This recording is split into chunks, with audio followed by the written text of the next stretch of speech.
Matt. Hey, Sorry to keep you waiting. Hope you didn't keep waiting too long. Good to have you in. Good to have you. Always good to see you. Sir. It's been a good year, right? Good year so far, yes, sir. The thing I like about your year the most, I think, so far, looking over all those numbers, did you have a hush puppy yet? I got gum in. Oh, you'll get one later. Get one on your way out. But the thing about those numbers impressed me the most, no interceptions.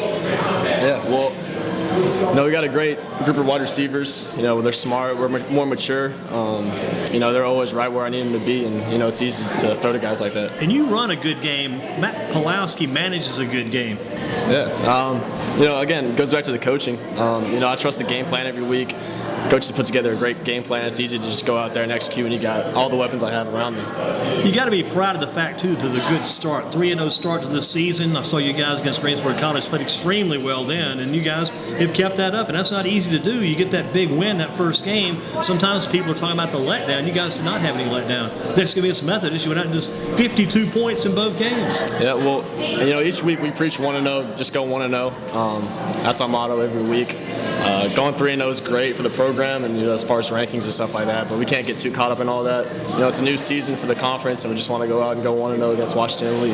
That game last week may have been a good game against Southern Virginia University because you guys were tested. You may have needed to test right there. Yeah, we had a little adversity. We had some penalties not go our way. We had to battle through those, but overall it just showed our maturity as we were able to handle that and pull out a W. Talk about some of those receivers. Adam Smith, I think he's at Davie County. Yeah, Davie County. Talk about that kid. He's done very good for you the past couple of years. Yeah, well, it seems like every time Adam Smith touches the ball, it's a touchdown. So it's easy to throw to a guy like that. You love getting the ball in that guy's hands. He's fast. He's smart. He used to play quarterback, so he can read defenses just as well as I can. So that's a good combination. You guys, I don't know if did you ever play against each other back in those days? You remember? I played against him in basketball, but I never played him against him. Gotcha. He was, like you say, quarterback in high school, so he knows the game very well. Yep. How about the kid Austin Thompson? Looks like he stepped his game up some this year. Yep. I thought he disappeared. I lost him one time. I thought he's not there any longer. Then he shows back up this year, and he's among, I think he actually leads you guys maybe in yards per reception, one of those categories. He's having a good year. Austin Thompson's another very smart guy. He's a mature guy. I actually live with him, so we have pretty good, I live with him every day. He's a smart guy. He runs good routes, great hands. He's another easy guy to throw to. He was actually hurt last season, which is why he didn't play very much. Okay, gotcha. Yeah, we're very happy to have him back.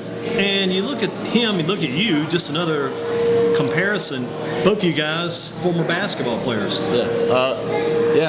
Footwork-wise, that's helped a lot. Especially when you're in the pocket, having to scramble around and stuff like that. I credit a lot of that to all the basketball training I've had through the years. And I know Austin, as far as route running, that's definitely played a big factor. You know how to plant those feet. The receivers know how to use that next step to get open and get that spot. And the receivers, I like a lot too of the guys when they catch the ball. What they do is they make that move upfield, make that move downfield. That's what your guy. I told Dave Walters about this some today.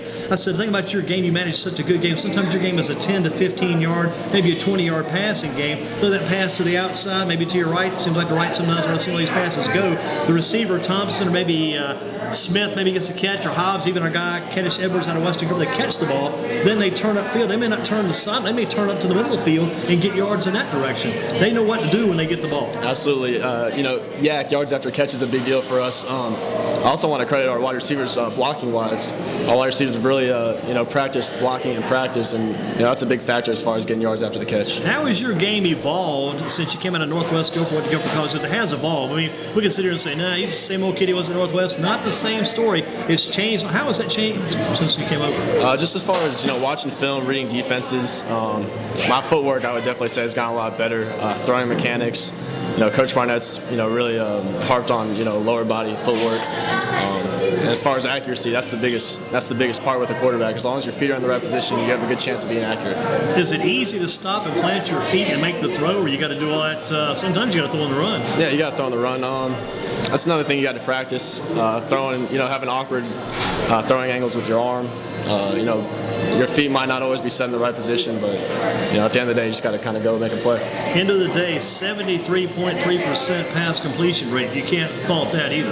Yeah, well, again, I got to credit all my, the big guys up front. They're doing a great job protecting me. The receivers are very smart. Like I said, getting to the right spots whenever I need them to, and they have great hands, so that helps me. Your numbers last year, over 2,000 yards passing to some degree. Now you're already at 1,000 this year, 1,047. So if you can keep up this same pace, it's not not all about your numbers. We all know that 3-0, and you want to see the Quakers be 4-0. That's your main objective, your main goal. But it's good to see the numbers, folks. The productivity from you usually ends up being the end result. The team is also doing well. So you want to see those numbers continue as they are and get better. Yeah, absolutely. If they need me to throw for a lot of yards in a game, or if Josh Scout has to run the ball, 20, 30 times a game, whatever gets the job done and gets us a W at the end of the day, we're just going to do whatever it takes to get a win. Again, a good number, 14 touchdowns by Matt Pawlowski so far this season, and again, no interceptions. No interceptions goes back all the way to last year too, right? Yeah, I think last one was the second or third to last game of the season. So. And you got to look back at last year too, because I look back just to be sure. Only 3 picks the entire season last year. Yeah, and again, that's just something you got to stress. You can't turn the ball over and expect to win games. So you got to be careful. You got to take shots when they're there, but you can't just throw the ball up. How big was it when you got that 400-plus passing game, 418? It might have come against Methodist, it might have come against Greensboro College, but I think that was a school record. That feels good. Yeah, it was nice. And again, a lot of credit to the receivers. A lot of those passes were, a quick slam the guy would take it to the house or something like that. So it's nice to have guys that, can catch the ball and get upfield. 6 touchdowns in the game. I mean, you're kind of rewriting some of those Guilford College record books over there. Yeah, I'm, Josh Vogelback set the bar pretty high, but, I'm trying to catch him. And you got a year and a half or more left to catch him too. You've got 3 games in this year. You got the big game coming next against Washington and Lee, 1 o'clock your place. Next Saturday? What are you doing during this off week? You guys taking some time off? I'm just resting. I'm trying to get my body back to 100%. A couple bumps and bruises. I know a couple other guys have some bumps and bruises, but we'll be ready to play next Saturday. Yeah, I watched a lot of football, and the more you watch it, the more you realize. I'm thinking Cam Newton. I'm thinking that guy's only going to be able to go maybe. He'll be lucky if he goes 7 or 8 years because they take such a doggone beating. The quarterbacks, running backs, all those guys. Yeah, they do. And I know especially in the NFL, recovery time's a big thing, and that's why it's tough for guys to get out and play a Thursday night game after playing on Sunday. So, how long does it take you usually to get back? You can get around a little bit. Is it the following day you're ready to go? What do you do to get back loose again and get some of that soreness out? What do you got to do? Do you hit a big tub of ice? Do you take the big ice bath? Do you go down to the spa? What do you do? Sundays we always lift and run, so that kind of helps you get your legs back under you. Stay strong. You don't want to lose strength during the season, but Sunday we lift and work out, and then Monday I kind of just rest. It's an academic day for us, so take 2 days to recover. What about another receiver, C.J. Hobbs? What's he bring to the table? Well, C.J. he worked really hard his freshman year. He was on the scout team, kind of worked his way up, and actually played for us in the last couple of games of the season. He's doing a great job for us this season. Has a couple touchdowns, had a couple big games already, and he's another great target to have outside. Kedish Edwards doesn't maybe see the ball sometimes as much as some of the other guys, but he is another receiver who's just about. They're all important. Every piece of that puzzle is an important part. Talk about him. Yeah, everybody plays a huge role. Kedish he's another big guy. He's about probably 6'3", 6'2". He's a vertical threat for us, big target. All you got to do is throw it up, and he's going to go make a play. And he's kind of like the basketball player, too, then, going up making that big play. Absolutely. You lost one of your running backs. He came by to see us a while back, Josh Williams. Safe to see Josh, because I think you hit him with a TD pass in his first game, in your first game of the year. Then number 8 goes out. He won't be back for a couple more weeks. He's gone with a broken collarbone. I hate to lose him. Because senior year, I think he was knowing Josh a little bit as we met him through the website, so he was pumped about this year. Yeah, Josh, he worked hard all summer. I've worked out with him a couple times this summer. In the weight room, running routes. He was doing a great job for us. It's unfortunate that he went down, but he's doing a great job helping the other guys and coaching up the other guys for us. So he's still good about that energy and that positivity. Yep. You can never fault Josh for about the positivity. It's always going to be there. Has Guilford been the perfect fit for Matt Pawlowski? It has. Raised in Greensboro. I love the area. My family gets to come to every game. Guilford College is great academically and athletically now, so it's great to see. You see all the Pawlowski family there on those Saturdays, Mom and Dad? Absolutely, every Saturday they're there. I bet your dad hadn't missed too many games over the years. No, sir. He's working in Alabama right now, but he tries as hard as he can to get to the games on Saturday. And you look at the perfect fit. What about other kids out of Northwest? You see that continue maybe be a good migration point for Northwest to go for other players coming over there from your old school? Absolutely. We've had Tyler Campbell's still on the team. He's a Northwest kid. Especially with them running the spread offense now, that'd be a good transition for them to come right into our spread offense. Glad to see you guys get that Josh Hummel guy, or even this kid Bubba Craven at Southeast. I'm always knowing these guys' names. There's a kid Alec Cobb at Ragsdale. might be an interest too. I mean, we don't see you're not lose your job. I don't think you're pretty well set the next couple of years, but you do have to be looking to the future too. Absolutely. I've worked out with Josh a couple of times. He's a good quarterback. I'd love to see him at Guilford. Any guy that comes in, we're going to work with him, and I think we'll be good. These questions come out of the blue sometimes, but you think about it a little bit. Just quickly on this one, we'll get to a few more. Matt Pawlowski with us here at Shane's Rib Shack. The Pawlowski family always very much involved in the community football. But going back to the Old Northwest, as Coach Woodruff was there, you guys had great years. But would you like to have had maybe one couple of games under center this new offense they're throwing over there now? Would that been kind of crazy?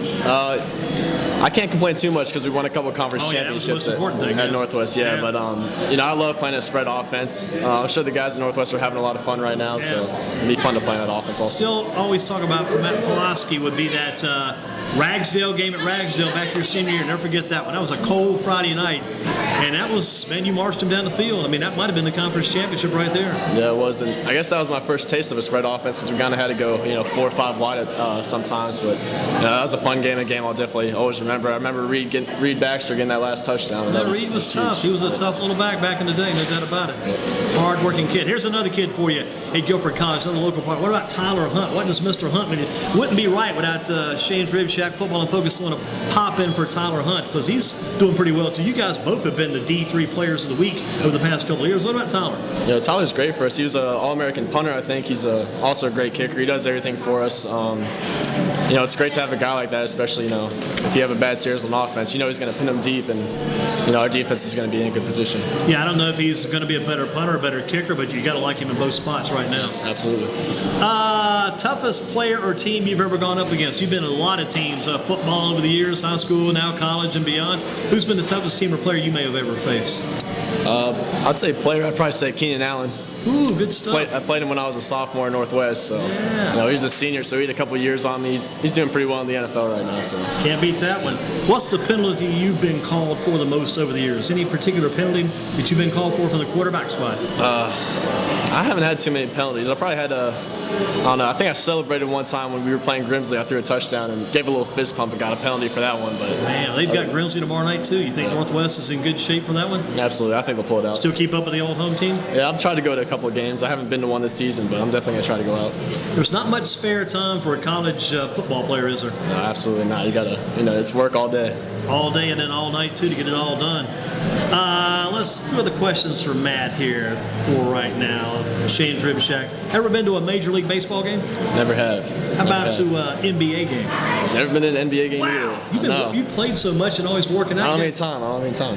How about you had to have gone to an NFL game? Been to one NFL game. It was the Panthers versus the St. Louis Rams when I was real little. I don't really remember it too much. So maybe Ricky Broll may have been with the Rams even back then. Yeah, probably, yeah. You ever worked out with Ricky Broll any? I have. I thought you worked out at Prolific maybe a little bit. Yeah, I work out at Prolific Park a lot. I've worked out with him a couple times throwing the ball. He's a great coach. He's doing some good things at Carolina right now. Yeah, doing pretty well with the Panthers. His son Austin Prohl now a wide receiver with the Tar Heels and getting some playing time. I think as a freshman down there, which is pretty good. Again, Matt Pawlowski with us, and again for Matt, favorite food for a midnight snack. I'd probably say Oreos. I'm a big Oreo guy. Could you eat a whole bag at one time? I don't know about a whole bag, but get 6 or 7 at a time. That's almost half, right? Maybe half the bag. Got a favorite late night restaurant? Late night, probably Cookout. Cookouts. The drive-through, pop in, pop out. Absolutely. I'll mention some others down there. What about this Carolina's Diner at Quaker Village? You guys, I mean, you ever hit that at night? Oh yeah, absolutely. It's going to be a good spot right near the campus. It's great. Get some great food there. Yeah, some good meals. There's some good meals at Shane's. You going to try the? I got you. As soon as I get this gum, he's going to finish that. We got to sell that hush puppy, man. We got to make the sale tonight here at Shane's Rib Shack. Matt Pawlowski with us and talking about the Guilford College Quakers and Matt over the past couple of years. Any advice for the defensive back that's got to cover Steve Smith on Sunday? I don't know. Don't get beat deep. He's a fast guy. He's a smart guy. Great route runner. All I can say is don't get beat deep. Hey, what worries the most about covering him is after he makes the catch, he's so strong, he puts that hand on you, pushes you off. He can throw down the doggone defender and still get to the end zone himself. Yeah, I'm sure that's a great weapon to have as a quarterback also. Yeah, your quarterback's got to love that. What about Derek Jeter? Too much made of his ending this week. He's calling it quits. I hate to say that's quitting after playing 20 years, but he's retiring after the game on Sunday against the Red Sox. His last game as a Yankee tonight at Yankee Stadium against Baltimore. Too much made of this, or do you think he deserves all this? Wentz? I think he deserves it. He's a great player. I don't follow baseball too much, but you don't really have to follow baseball to hear the name Derek Jeter. So, he's a great player. Good man. We should follow in his footsteps. How about the top 5 football teams in the state right now, North Carolina? We've got East Carolina number 1. Got Duke number 2, NC State number 3, North Carolina number 4, and then Wake Forest number 5. Would you change that at all or leave it just like it is? I agree with ECU. They're doing some great things right now. Did you have State in front of Carolina? Or I've Carolina got State in front of Carolina. I got State at 3 and Carolina at 4, and again Duke at 2. I think I'm good with that. Stick with it? Duke's Okay. doing great. How about this weekend? You like Carolina or Clemson in that big battle? I'll take Carolina. I'm a Carolina kid. Going to win on the road. Going to come back after the tough loss at East Carolina. I'll take it. Matt Pawlowski with us, and again, got the big number coming up. What about the big game with State and Florida State? NC State, that is, in Florida State. Carolina kid, I got to pull for State, but I think realistically, Florida State might pull it out. Jameis Winston looking to have a breakout game. If he doesn't, he may have to break out of the coach's office. Duke or Miami? How do you like that one? I'll take Duke. Okay. I trust Duke. Hoping Duke can keep this going. The longer they do, the better it is for the league, better for this state. Gets Duke more attention, gets all football more attention. How about tonight, this big game? You got Appalachian and Georgia Southern. Georgia Southern is usually pretty tough. I know a couple guys that have gone to App State in the past, so I got to pull for App State. Sticking the App State. What about the Skins and the Giants tonight? I'm a Kirk Cousins fan. I'll go for the Redskins. The quarterback for the Eagles, Foles, and then Cousins, I think both went to Michigan. They showed that on TV Sunday. Yeah. Michigan's turned out some good quarterbacks. Yeah. I mean, Tom Brady, I think, is out of Michigan. Yeah. Some heavy stuff. Yeah. Tom Brady's out of Michigan. I think Kirk Cousins is Michigan State. Yeah, the other Michigan State. Yeah. Better not get those confused around Coach Woodruff. Yeah, absolutely. Man, you get those confused around Coach Woodruff, you're going to be a shorter haircut than Matt's got, much shorter than mine right quick. You'll get your tomahawk chop. So the Panthers and Ravens, how do you like that one again? I'll take the Carolina Panthers. Taking the Panthers? I trust the Panthers, yeah. And on the road even. On the road, yeah. Even coming off a tough Sunday night loss. I think they'll bounce back. They got a good coaching staff up there. And they'll do the job. Back to the race for the senator, U.S. Senator. We got Kay Hagan and Tom Tillis. Which one's Republican and which one's Democrat? Tom Tillis is a Republican. Yeah. Kay Hagan's a Democrat. Now, from your standpoint, you probably got your voting position. You're a prime voting candidate right now. Prime voting territory. Do you lean one way or the other in this race? I'm still exploring both. Yeah. So I guess we'll see. You know the proper spelling of Tom Tillis' first name, Tom? Did you see that or hear about that one? Thom. I saw that. Yeah. People are seeing it. Did that kind of get your attention too? Yeah, it did. Definitely did. It stunned me. I mean, can I vote for a man that's shooting? Okay, he's not using the fake name, and it's really his name. The synonyms, homonyms, antonyms. The homonyms, words that are sounding the same but spelled differently. The synonyms are words that are similar in meaning in comparisons, and the antonyms are direct opposites. Give us a football antonym, a football opposite. I'll go completion and completion. Being a quarterback, I got to. That's the best one we've heard tonight. Got to. Matt, super job. Thank you. Matt Pawlowski with us Take from one of these Guilford to go. College Quakers. Thank you, Matt, for coming in. He's got the hush puppy. He's got the taste test coming up. Matt's doing the job. Thank you for Matt for coming in. Always good to get Matt on board. Dennis will come back in.